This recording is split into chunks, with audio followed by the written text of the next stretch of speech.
Welcome to the Old Capital Real Estate Investing Podcast with Michael Becker and Paul Peebles. During this program, you will hear interviews with real-life successful investors who will share their stories and provide useful advice on how to acquire, finance, and operate apartment complexes. Now, here they are, Michael Becker and Paul Peebles. Welcome to the Old Capital Real Estate Investing Podcast. I'm your host, Paul Peebles, national underwriter for Old Capital. And typically joining me today would be the mayor, the governor of the great state of Texas, Mr. Michael Becker. But unfortunately, he is on another due diligence assignment for his successful group over at SPI. So sitting in the podcast today, the professor, you know him well, Mr. James Eng. James, how are you? Great. Thanks for having me, Paul. James, what is going on in the Old Capital world these days? We just wrapped up our conference, which we're going to go through here in a minute. But, the next big event that we have is our speaker series coming up on Wednesday, January 15th here in Grapevine. We're going to have two great speakers. First, kicking it off with Greg Willett, and then also having some people and analysts from CoStar coming through and talking about the individual Texas markets and what they're seeing. I think Greg Willett, you've heard him on the podcast before. If you're going to listen to anybody in the industry, Greg Willett is probably the most quoted real estate apartment economist in the nation. You will see him in Wall Street Journals, New York Times, every major large publication that talks about apartments. He's the guy that's quoted. He's going to kind of give the national overview about what's going on. And so he's going to probably practice on us before he goes down to Orlando to the National Multifamily Housing Conference this year. So we got him the week before he actually does his presentation to 10, 11,000 people. So you want to listen to him. And again, what James said, we're going to have the top analyst for CoStar to kind of talk a little bit about Dallas, Fort Worth, Austin, San Antonio, and just what's going on in the major markets throughout the great state of Texas. So great information on January what date is that again? 15th. It's a Wednesday. 15th. Wednesday night. Yeah, go to the Old Capital Podcast, RSVP for that event.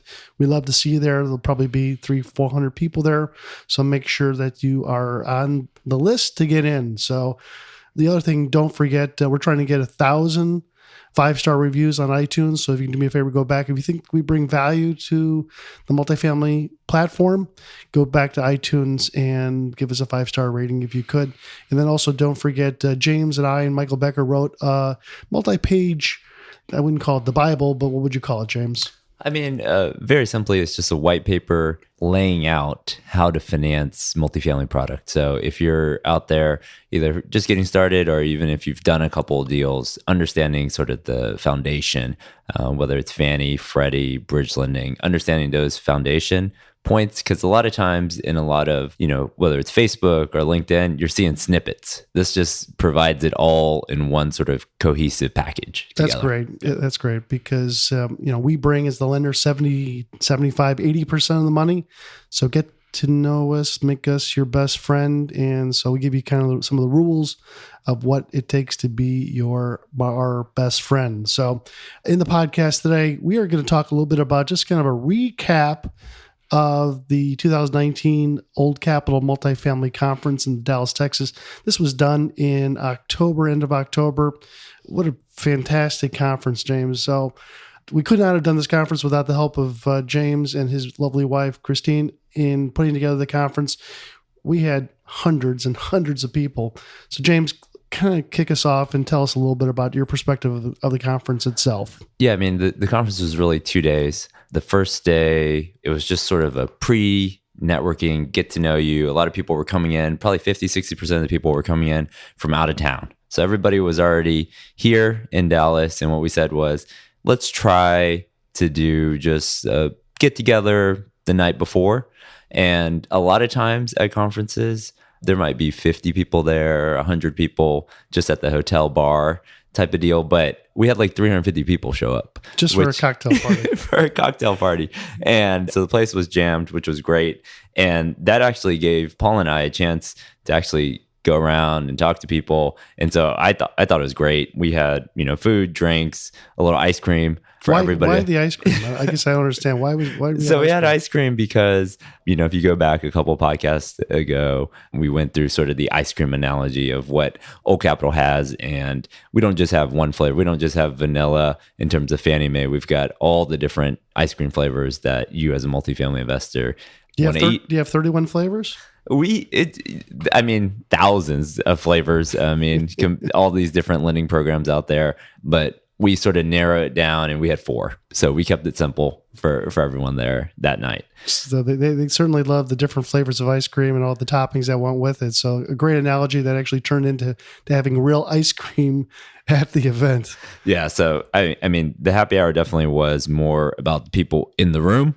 And then on Friday, we had a full day of speakers. And so what I wanted to do was pull out some highlights. I usually, when I go to a conference, I'm usually looking for maybe 1, 2 things, 3 things that I'm going to take away and that I'm going to use going forward. And so what I wanted to do is sort of do a summary snapshot of each speaker for you guys, whether if you were there or you happen to step out and be talking with someone. I wanted to make sure that everyone got some of the commentary here. So, and again, we had probably less than 700 people, investors throughout the country that had come in for this event. Again, it was at the House of Blues. I think I did like that venue. We rented the entire House of Blues, just like last year we rented the entire AT&T Dallas Cowboys Stadium. So when we blow it out, and it was a great informational setting, but also too, networking was outstanding. Right. So we kicked it off just with Fannie Mae. So we brought their sort of top economists in, and she gave us an overview of where demand is really coming from on the apartment side. And a couple things that I wrote down during her talk were really vacancies, all-time low, concessions, all-time low. And what gave her a little bit more comfort was if you went back to 2007, treasuries were about 5%, cap rates were about 6%. And so there was only about 100 basis point spread. And if you look at today, cap rates are, let's call it 5% nationally, and treasuries are about 2%. So that 300 basis point spread gave her a lot of comfort. And she said, if that spread goes to 100 basis points, that is more of her alarm bell at Fannie Mae. And so I thought that was pretty interesting. And then she also talked about new supply. And so a lot of times we're investing in B and C properties, but new supply in these metros can have a material impact on your rent growth. And so in the last 30 years, on average, it's been about 260,000 units. And right now we're doing about 320,000 nationally. But what was interesting was in 2008 to 2012, that dropped all the way to about under 100,000 units being constructed each year. And so I think there's more apartments being torn down than that were being constructed in those years. So that was pretty interesting from Fannie Mae. And she also talked about percentage of new stock. So when you look at the different metros in Texas, she gave a percentage of inventory that's being constructed. And so San Antonio was 5%, Dallas was 5%, Houston was 2%, and then Austin was 7%. And out of all of those, she was fine. Even though Dallas and Austin were 5 to 7% of stock, she was actually okay with that because of the job growth coming into those markets. The 5% of stock of new supply in San Antonio was a little bit worrisome for her on the A side. And so she wanted that number closer to about 2%. So that's what I got sort of out of Fannie Mae and Kim Bethencourt. So she came in from DC and is their top economist. Is there a way that we can listen to her talk a little bit about some of these finer points? Yeah. So what we're going to do is over the next couple of months, we'll release individual clips of the full audio. So she went for about 30 minutes. So each one of these segments are about 30 minutes, and I'm just giving you some of the highlights that I saw. Fantastic. And then next, we actually brought up Michael Becker, and we brought in 5 listing brokers from the different markets. So we had Nick Flellen, Jacob Anderson from DFW, Zar Haro from San Antonio, Bishal Patel from Houston, and then Pat Jones from Austin. And these were all the top producers. These are the top guys in the market. So these guys are doing, $500 million to $1 billion in multifamily sales every year. And so it was great to hear the contrast in the different cities, but there was a lot of similarities that whatever city you're trying to buy in Texas, they had some of the same comments. So let's start with some of the stuff that Nick said. What was pretty interesting was, a lot of people complain about, in 2007, 2008, 2009, I could buy this deal for $10,000 a unit. And now I'm having to pay $100,000 a unit for the same deal. And he used the example of in 2005, he went back. So this is, 15 years ago, he went back and looked at the analysis for these deals. And he talked about the debt. The debt was 75%. There was no IO. And the interest rate was 6.5%. And, compare that to now where debt is 4%. There's 3 to 5 years interest only. And people's expectations on yield have just gone down. And so you've seen a large influx of buyers. And so I thought it was pretty interesting that sometimes the price per door is the only thing that you remember, but a lot of times it's the overall yield that you're getting on these deals. And then it's all relative, right? Like, what are you comparing that to? And then Zar Haro, he's from San Antonio. He compared San Antonio to Austin 10 years ago. And that was a pretty bold prediction. And one of the things that he really talked about was, brokers talk to each other, even though all these guys are at competing firms, whether it's Newmark or JLL or Marcus & Millichap, all these guys talk. All these guys know each other. It's a competitive business, but they all know each other. So how you represent yourself in front of one broker is very important because that broker talks to other brokers. So his advice was, don't beat up a deal. So if you don't like the deal, just say, hey, I'm going to pass on this deal. Maybe give some constructive feedback, but don't sit there and beat up a deal. I mean, the listing broker's job is to sell the deal. And so he usually has the positive spin on it, but calling a guy and just beating up on a deal constantly is not a way to win that deal or any other deal. So is he really saying is that don't be super critical. If you're not going to go through the deal, just don't try to play games with the broker by saying, I don't like the roof. I don't like the property. I don't like the property, the area around the property. Just say you're going to pass on the deal. Just pass on the deal. Yeah, just pass on the deal. Give a couple comments, and then but don't sit there and give them a long list of stuff that you don't like and hoping to get like a lower price on the deal. Yes, that's just not going to work. So, no. And then Pat Jones from Austin, he's with Newmark, and he really talked about just how Austin has changed so much in terms. Just yesterday, I think Trump was down in Austin with Tim Cook, CEO of Apple, really talking about, whether it's 5,000 or 10,000 new jobs in the $1 billion office facility that they're going to put down there. And just being a low-cost provider to these tech industries from the coast moving to Texas. And so... Yeah, just huge high-tech expansion in the Austin area. Yeah. And Mike asked them, how do buyers stand out in Austin? Because, cap rates are lower in Austin. There's less product in Austin. How are you standing out? And the one thing that he talked about was a lot of these people that he's been choosing, they already have their equity raised. And so what that means is they either had a fund or they built a track record.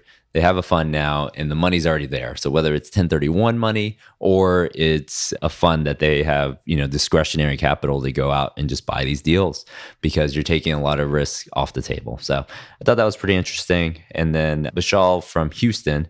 Houston is probably one of the tougher markets right now, I would say. And, a couple things for that. Number one, insurance has gone up. A lot of deals that we're looking at in Houston, insurance is $700, $800, $900 a door. Why is that? Why is insurance getting so expensive? I didn't even realize. I was born and raised in Houston. I didn't realize half of Houston's like a floodplain. Yeah. So a lot of those areas, whether it's near the bayou or near the coast, insurance providers have just been hit with 3 or 4 hurricanes in the last 5 years, and so it just has gone up tremendously. Wow. And so not only that, so I would say, Dallas, I like to say, say a B deal is 100 a door. In Houston, you're buying it for 80 a door. It's really just a function of, insurance costs being higher and taxes coming up as well. Yeah. So the more expensive some of these line items are, the larger impact it's going to be on the valuation of the property itself. And so we look at $350, $400 a door on an annual basis for insurance here in Dallas. But if it's at $600, $700, $800 a door, that has, divided up with the cap rate, that has a large impact on what the value is going to be on your property in Houston. Yeah. And I mean, we've talked about this on the lending side, but this would be a good transition over to the lending side is, in Houston, Fannie Mae is still pre-review. So a lot of time your leverage is lower as well compared to Dallas. And so that's driving prices a little bit low relative to DFW. So that was the listing brokers. Let's jump over to the lenders. So Paul, you moderated this panel. We had the top guys, John Barker on the non-recourse side, Robert Kennedy on the recourse bank side, with Jason Hull, Fritz, and Tony sort of on the Fannie Freddie side. And, my takeaway and what we've sort of been talking about is that once they made that announcement that it was $20 billion a quarter for the next 5 quarters, I think that opened up the floodgates. So, I mean, do you have any comment? Do you remember anything from that panel that stood out to you? Just the top producers in the country were on stage with us, just kind of talking about it. Just like James was saying, is that John Barker represents a non-recourse bridge lender. So what stood out with me on that one is that like a lot of these properties, you're not going to get max leverage on them if you're trying to do a Fannie Mae transaction. So if you still want to be in the game and you're trying to push rents higher by probably doing a value-added rehab to the property. So after you do all this work on the property, we want to see rents go up and have tenants actually pay higher. So we want to look at it before you do the work and look what it's going to be proposed after you do the work. So we want to kind of figure out how much money you're going to spend on it, where it's going to go into, what kind of rents are going to rise into the deal. So John was kind of going in through, they need a minimum of say $5 million for loan amounts, but they can go up to say, if it's going to be Fannie Mae, maybe it's 70 or 72. If it does have that big pop going up on the backside of the deal, they can probably get up to 80. Maybe 82, 83% leverage. And so that definitely helps. Leverage is the whole thing when it comes to returns on the commercial real estate side. So if you can get higher leverage on these deals going in, that is definitely helping. One of the things that it's going to possibly be a head fake is that the lender on the bridge side may do it with less net worth and less liquidity. And then they may approve you with having less into the transaction. But if you're thinking about not selling the property at the end of the time and you want to refinance it to Fannie Mae will keep the very stringent rules. So just know that you may have to bring on another, if you want to refinance it to a Fannie Mae loan, you may need, if you don't have the net worth and liquidity, it's going to be required by Fannie Mae. You may need to bring another KP partner into the deal that has the net worth and liquidity to kind of check the boxes at that period of time. So I thought that was interesting. Robert Kennedy, who was kind of a local lender, will do the smaller transactions, kind of talked a little bit about what they're looking for. So the property may have some little hair on the dog, so to speak. And if they can take a look at your personal balance sheet and it makes sense, then they can collateralize that too. It's going to be a recourse loan, but they're going to look at some other funkier stuff that your occupancy may be 50 or 60%, but they can, they're going to use your balance sheet as additional collateral to get the risk out of the deal. Anything from the rest of the guys? What was your take? No, I mean, I think going back to sort of the non-recourse bridge stuff, a lot of people have reached out to me and said, hey, I got a $3 million deal. I want a non-recourse bridge. And these non-recourse bridge lenders, they don't have time for a $3 million non-recourse bridge, or they're going to charge you a higher interest rate. So a lot of people want best of both worlds. They see, a $30 million bridge that Michael Becker did, and the rate was 4%, and they say, I want the same thing on your $3 million. It doesn't happen. So that, or it's in a secondary, tertiary market. So the bridge lenders are looking for large markets to lend the money in. There's always a high level of risk in these transactions that if you do all the work and, build it and hopefully they come, and sometimes you build and they don't come. So they want to be in a market that can kind of recover with, larger populations. So they're not looking, the bridge lenders are not looking at these small markets of less than 25,000 people in population. They want to see 250, 300, 400, 1 million people in population. So just know that in the back of your head. What do you think the takeaway from Fannie and Freddie was with Fritz and Tony? I think they were open for business. Yeah. So they had a couple of months that were pretty slow. I was actually just at a site inspection yesterday, and the agency lender who was on the site with me, they had their originations had dropped to, for the month, it was like 10 million, 15 million Holy back cow. when they didn't have any originations. And this was just one office. Yeah. And then as soon as they turned the spigot back on, it was 450 million in 1 month. So it went from 10 to 450 million. So it was very quick. Yeah. Feast or famine. Right. Anything they were talking about some of the new rules on affordability? No, I mean, I think a lot of the stuff that we finance is sort of your BNC stuff. So a lot of it is going to hit that bucket. And, percentage wise, I think most of these deals, they want, 60 to 80% of AMI. And so that's a lot of stuff that we're financing hits that bucket. So it's AMI, really, what does that mean? I think that's average median income they either do it by zip code, I think. Yes. So a lot of times our lenders will plug in your property address and then that'll pop up, the demographics of the area. And then they'll sort of back into what percentage of that, of the rent. Yeah. That's exactly right. They want to figure out that somebody's not getting charged $2,500 a month. That average median income for that area is maybe $1,100 a month in rent. So that's one of the things that is coming down the pike. They want to make sure there's affordability with Fannie and Freddie these days. So that was on the lending side. And then we pulled off the bar stools and brought out the rocking chairs. And so we brought out 5 rocking chairs for guys who have been in this business for 30 years. I thought Plus, this was really the meat of the conference, because there are so many people that are just absolutely just rah, and talk about all the positive things that have been going on for the last 3, 4, 5 years, that nobody has a longer overview of the business. So James had 5 rocking chairs. I mean, they were rocking away. It was great. I was backstage and these guys were just rocking as if they were on the patio telling stories. So I loved it. and that was something that we wanted to get out. These guys who've been doing it for 35 or 40 years were just kind of telling stories about, how not to have a problem with your personal balance sheet, how not to get sued, how not to, what happens in the market slows up and you have to ask for capital calls from your limited partners to bring money in. What happens if you don't make a distribution? I mean, these are things that all these rah guys don't talk about. I mean, they may say in the PPM that you can and will lose money in the future, but I wanted to kind of hear it on a long-term basis. What do you do to keep going? And if this is your chosen profession going forward, how do you keep going? So in case things slow down. Yeah. So we had Brian O'Boyle Sr., who's been sort of in the apartment business for 40 years as our moderator. And he really asked some great questions, best deal you've ever had, best, one metric to watch. What are prudent owners doing? What are you concerned about? Sort of advice for 30-year-olds. Your 30-year-old self. So I thought it was great questions. I'm going to sort of take it one by one, some of the keys that I got from each person. So Mike Oxtein, he's with Price Realty, started Price Realty. And he told the story of he bought a deal in North Dallas and O'Boyle sold it to him. Mm-hmm. And in 2005, he bought the deal in 2005. And if you remember back to 2005, 2006, everybody who wanted a house, everyone who could fog up a mirror could get a loan for a house. And all his occupancy started dropping. Yeah, so it was a great location, but his occupancy started dropping. That was a big problem back during 2005 to 2010. Everybody forgets about that period of time where it was actually cheaper to buy a house. This is during the subprime time than to actually rent an apartment building. And so a lot of people were jumping out of apartment buildings. And so the landlords were like, what the hell is this all about?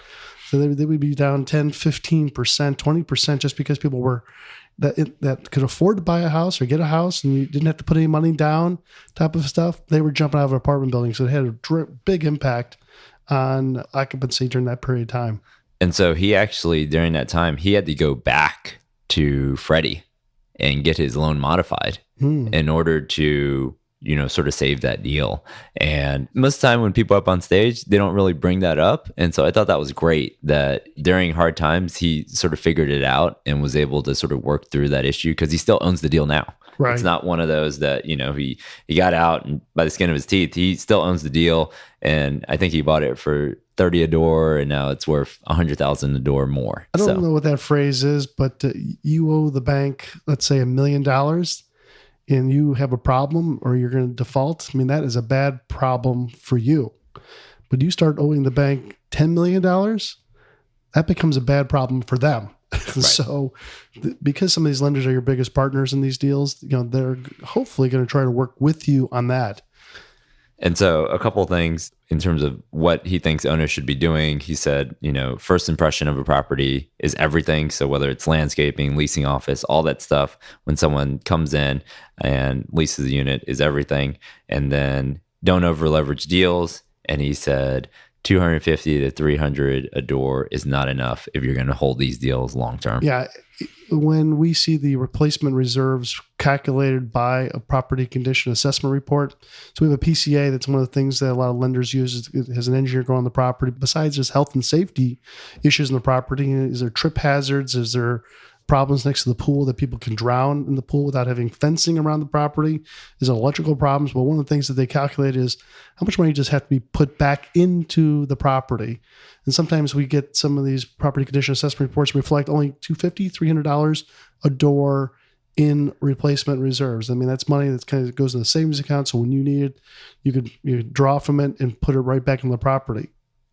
Yeah. And I mean, I'm trying to think of an easy example here, but let's say you have a 100-unit property, 300 a door, that's $30,000. That's one boiler. Like one boiler goes out, that's your whole year. And so think about, holding back a little bit more on your replacement side. I definitely think that, I think that people are not, they're going with the raw minimums under the property, just what the lender says, but kind of use your common sense.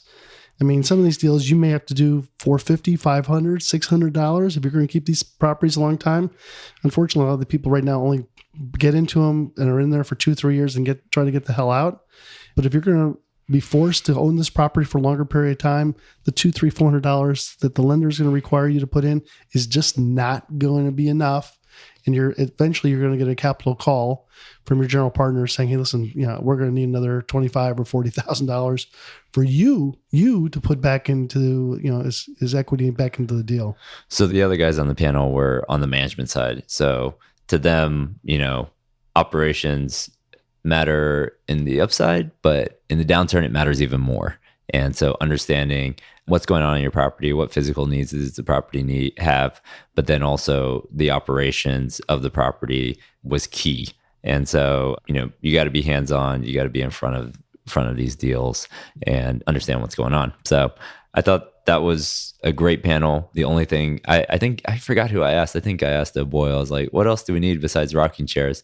And he said whiskey. So maybe next year we'll bring up some whiskey and work that into the rocking chair panel. Yeah, we had Mike Kotzwitz with Fairmont Management there. We had Eric Connor for TriPro. These guys have been around for 25, 30, 40 years. In fact, I think Mike had a property that he held on for 25 years or so. Yeah. So, just unbelievable length of holding some of these properties.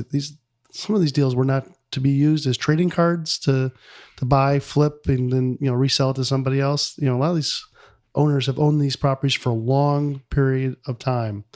So keep going. So, and then we actually had a great performance. We had Ron Botangas, who was on American Idol. I think he made it to the top 24. And he actually went through City House. So earlier in the year, we had a charity event for City House here in Dallas. And they provide basically shelter for kids that are going through tough situations, whether it's, abusive parents or just fallen on hard times. And so he went through City House as a kid and then went through it with his brothers. And then he lives in LA now. We brought him in and he performed a couple songs from American Idol, which I thought were awesome. So that we really like tying that in terms of a charity, but then also the venue. So being at House of Blues, there's a ton of performances every night, but having a little performance for ourselves is great. You did a great job, brought out the guitar, sang to, 700 folks, but also we raised, I think, $15,000 last year for his group that he came out of for Hoops for Homelessness. Talk real briefly about that, James. Yeah, so we had it during March Madness, and we had 16 teams, listing brokers, property managers, general partners, and lenders put together teams. And we did little 15, 20-minute 3-on-3 basketball tournament over at SMU. And there was probably 100, 125 people there. It's, whenever you see somebody in a different environment, people still come up to me and talk about that tournament. And very competitive people. They loved it. I will not be playing next year because these guys were absolutely freaking animals. I think they all absolutely loved it, and super competitive people. And what a wonderful opportunity. 100% money went to charity on that deal. And so great job on putting that together. So what was next? Then we had lunch, had people have some downtime for a little bit, had some barbecue. And then the next piece in the afternoon was really around syndication. And, a lot of this business now has gone into syndication. So we wanted to bring up the attorneys, the guys who actually put these deals together in terms of PPMs, and talk about common mistakes, raising money for other people, and then the difference between a 506B and 506C and what they're seeing in the market. And then we actually brought a limited partner, Jeremy Roll, who's been in 70 plus deals, to talk about. And this is just an individual. Yeah, an individual. I mean, he's not a fund, but he's an individual, and he's put his money into 70 different transactions. So he was great because he was kind of listening to people at the beginning, and then he had to start reading these PPMs and kind of understood really what the rules were of the PPMs, and how people really were not prepared in the operating statements about what's going on if something were to happen. I think I learned some of the things about what he talked about, being crammed down on these deals, and that he had to respond back within 24 hours to get money into the deal in case something were to happen. What else did he talk about? Yeah, I mean, we had the attorneys up there first, and, their big thing was sort of around structure. And so Gene Trowbridge out of California talked about common mistakes that he's seeing, a couple of them being all your profit as a syndicator is in the back end. You had the wrong debt or complicated deal. You're undercapitalized. And then his big mistakes were really around continuity. So what happens to you, the syndicator, or what happens to the deal if the syndicator goes away for whatever reason? And then what's your plan for liquidity? And so I thought that was pretty interesting. And then he actually made the point, it's very rare for attorneys and property management guys to agree on something, but he said, do not make distributions from your reserves. So a lot of people feel pressure to put out, they put out a business plan and said, we're going to deliver 8% cash on cash. And they just start distributing, 1 month after buying the deal. And he said, don't do that. So hold back the money from reserves. The second person we had was Mauricio Raul. He talked about raising money for other people. And, a lot of these syndicators, they have, someone gets the deal under contract, then they bring in 2 or 3 other people, and these guys are just raising money for them. And the big point that he made was that your sole purpose, if you are on that general partner team, cannot be just to raise money. So you have to have some other responsibility, whether it's, underwriting, due diligence, something else that goes along with the property. You have to be a legitimate co-sponsor in the deal, because the reason that you're able to raise money when you are a co-sponsor is that you're getting exemption called an issuer exemption, I believe, versus being a broker dealer. So if you're a broker dealer, you have to have your licenses to actually raise equity, but most people or almost all general partners are using the issuer exemption. And so in order to meet that, you have to do substantial work, and your primary responsibility needs to be something other than raising money. So I thought that was great. And then Merrill Callister with Callister Law came up and talked about 506B and 506C. And so, at a high level, 506B, 35 sophisticated, you need a pre-existing relationship, and then unlimited accredited investors. But then 506C, which we're now seeing a lot of people go to, it's accredited investors only. And so investors must prove that they're accredited, and there's no pre-existing relationship needed. What do you mean when you have to be approved to be accredited? What usually happens with that? Yeah, so there's some websites out there, and like Verify Investor and things like that, where basically an attorney or your accountant reviews your financials. This is the investor. So if you're a limited partner, you actually provide financials to your accountant or attorney. they sign off and say, look, this person has either $1 million net worth, excluding their personal residence, or they make $200,000 as a single, $300,000 as a married couple over the past couple of years. Then they sort of check the box that say you're accredited. That letter comes in to the syndicator. The syndicator keeps that letter, and it shows that they're accredited and they can take the money. And so that's actually, we're seeing, because of whether it's Facebook or LinkedIn or all these groups and conferences, that a lot of people are going 506c. So just understanding those two differences, I thought was great that he sort of went through. And then Jeremy Roll sort of wrapped up the session, and he gave 4 lessons that he wanted to convey to general partners from sort of the limited partner standpoint. So I thought these were good. Lesson 1 was sponsor is more important than the opportunity. And so you as a limited partner are giving up control for diversification. And so you really have to know the sponsor. So whether that's background checks, going through sort of the business plan, how do they answer questions? Like if you send them a question, are you working with their investor relations person? Are you interfacing with the actual sponsor? So I thought that was number 1. Number 2 was detailed documents.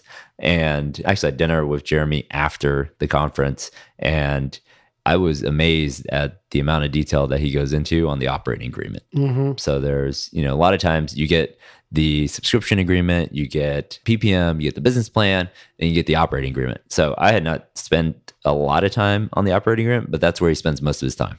So the things that he's looking for are really around control, liquidity, continuity, reporting, cash calls, because he's been doing it since probably about 2002.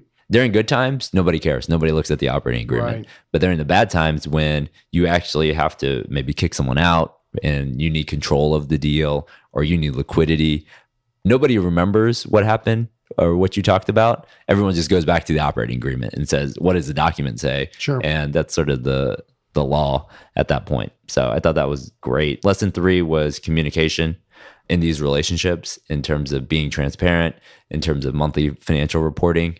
Letting the investors know throughout the process of where this property is going. And even if you run into bumps, I think if the communication is there, people always assume the worst. And so he was saying, really over communicate, especially if you're a first time syndicator. And lesson 4 was keep it simple. He has seen a lot of, whether it's preferred returns, waterfalls, all these things on returns that get really complicated. And he said, just keep it simple and competitive. I could listen to that guy for another 2 hours because he was fantastic up on stage. And so if you see a podcast that features Jeremy Roll, we're going to probably have him on the first part of next year to kind of go over some of the finer points. But I could have listened to him for another 2 hours. He had some great information for a guy. I think he went to the University of Pennsylvania. Yeah, went to Wharton. For an MBA. Yeah. So he was a high tech guy that has put his own money into 70 plus transactions. So we could certainly learn a lot of things from Jeremy. So after the syndication panel, we actually had what we called like a newlywed panel. I thought this was pretty interesting because, a lot of times we talk about partnerships and forming different partnerships and people bringing different things to the table. And, one of the things we haven't really talked about is that a lot of times the person, sleeping right next to you is the best partner. So we brought 3 couples that we have done a lot of business with and brought them on the stage and asked them some different questions. So it was very entertaining. My favorite question was, the wives were up there by themselves, and I said, what animal does your husband become during best and final? So we got some unique answers on that one, and I think we had one match on that one. But so we brought up Bhuvan and Pratima Sharma, and then Emily Courtwright, Adam Roberts, and then Gary and Heidi Young to sort of talk through, how do they work together, what their strengths and weaknesses are. And then, if somebody isn't on board, because a lot of times at these conferences and at these events, there's one person there, the husband or the wife, who really wants to do real estate. And then the other person is more lackadaisical about it and not as serious. And so this was interesting because some of the folks like Gary and Heidi Young or the Sharmas, they've been married for say 25 or 30 plus years, and they're business partners. And then Emily Courtwright and Adam Roberts, they just got married 2 months ago. Yeah, listen 2 months ago. And so now in their business partners, and it was kind of just all these different perspectives of how much real estate has meant to them, and then coming together has very much improved their marriage. Right. And I mean, they actually talked about how as a family unit, a lot of times both of them can't jump off into multifamily together at the same time. And so one of them maybe is a doctor or IT person, and then the other person would be the real estate professional for a couple years. And then once they have done enough deals, let's say they do 2 or 3 deals of size, then both of them could join together and really start working together full time. So I thought it's really important because a lot of times we just show one person up there on stage, but really it's the unit together. What was some of their advice to some of the couples that were in the audience? It was really understanding, the strengths and weaknesses of each person.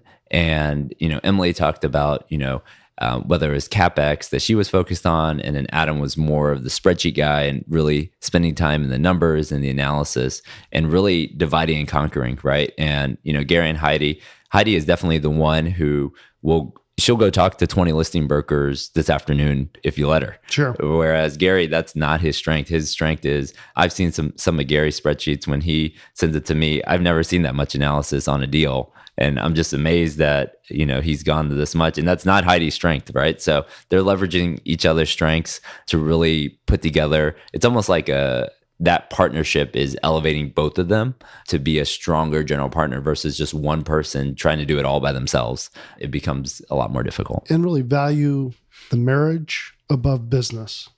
Right. I mean, Gary and Heidi talked about, that, whether they win or lose the deal or win the best and final, they're still married at the end of it. Right. So you gotta make sure that the relationship comes first. That's right. So who spoke after that? So we had our keynote. So we had Lou Holtz come in. And why Lou Holtz? I mean, Lou Holtz, when we looked at him, he coached 5, 6, 7 different teams. And, a lot of times as an investor, you are the coach of the team, right? So you are not out there leasing units. You are not out there managing the property. Your job is to put the right players on the field. So whether that's having the right property management team in place, whether that's getting the right debt, whether that's choosing the right investors to partner with you on these deals, or even having other KPs sign with you. So you need a whole team really to win in this game. And so that's why I thought it was a great analogy to have him come in, because in college, you get a different team every year pretty much. Mm-hmm. And on a lot of these properties, you get a new team every year or every month, right? So you have new tenants, you've got new property management staff. There's a lot of turnover in this business. And so, but your property needs to run. You need to get money back out to investors. And so Lou Holtz went for 58 minutes. I was completely surprised. No notes, 58 minutes. Off the top of his head. Off the top of his head. So I went back, re-listened to his speech, and had, I took a page and a half of notes, but we're gonna hit some of the highlights here for you that he shared. He really started with his 3 rules. And so rule number 1 was do the right thing.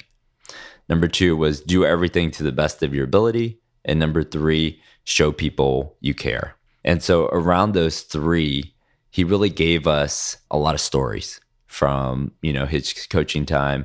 And one of the stories that I remember the most was, so he coached at Arkansas, and he was there for 5 or 6 seasons, finished in the top 10, went to bowl games. And then after all that, he got fired. And he did everything to the best of his ability, right? But so he was in between. So he was going to go to the press, be super bitter about it, say bad things about the coaching staff and the, athletic director, all that. But he backed off. He just, he said, that was the decision they made. I did the best that I could do. And, a year later, the Notre Dame athletic director called the Arkansas director and said, should I hire Lou Holtz? And the Arkansas director said, absolutely. He was the best coach we ever had. And it was my biggest mistake letting him go. And that's the reason Notre Dame hired Lou Holtz. And that's the reason he went on to coach there. And so it was just, in sort of that rule number 1, do the right thing. He just wanted to stay on the right side of that transaction to some extent. So interesting. And then, number 2 is do everything to the best of your ability.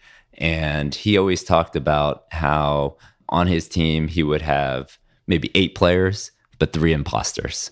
And what he meant by imposter is those guys were just sort of going through the motions. They were not actually playing, like during practice, they were not playing as if they were in a bowl game. They were just going through the motions.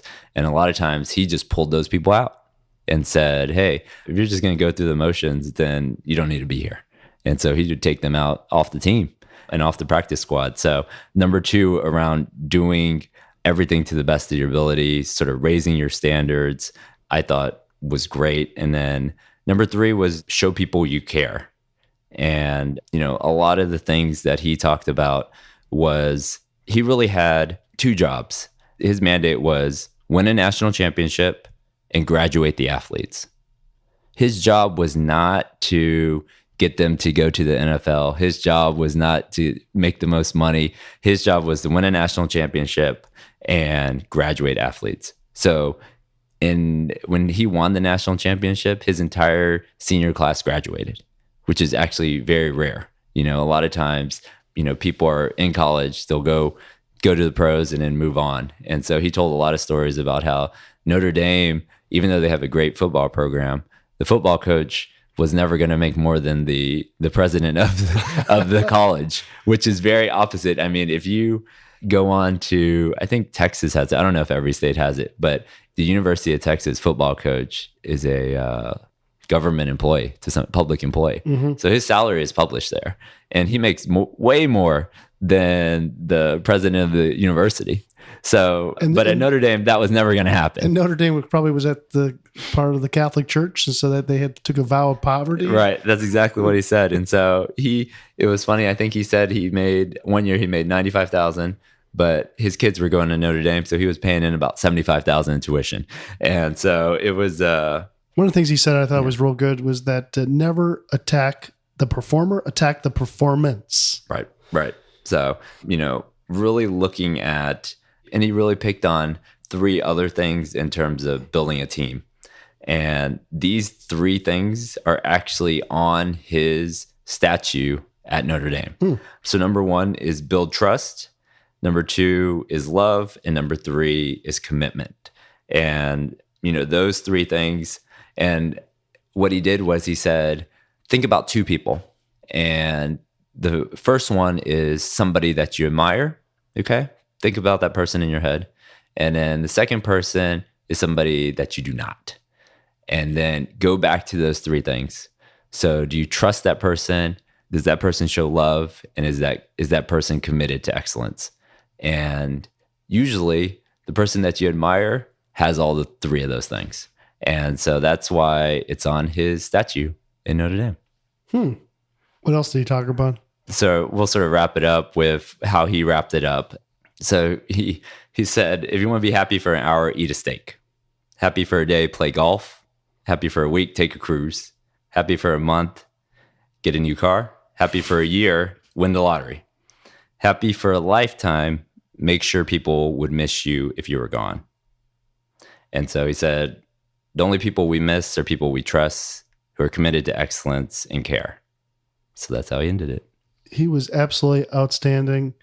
And I saw him speak as a banker a long time ago, and I wanted him to be part of your life if you were there to watch him up on stage, because I wanted him to kind of focus on the 3 things I think are very important in the multifamily business. You know, rules number 1 is do the right thing.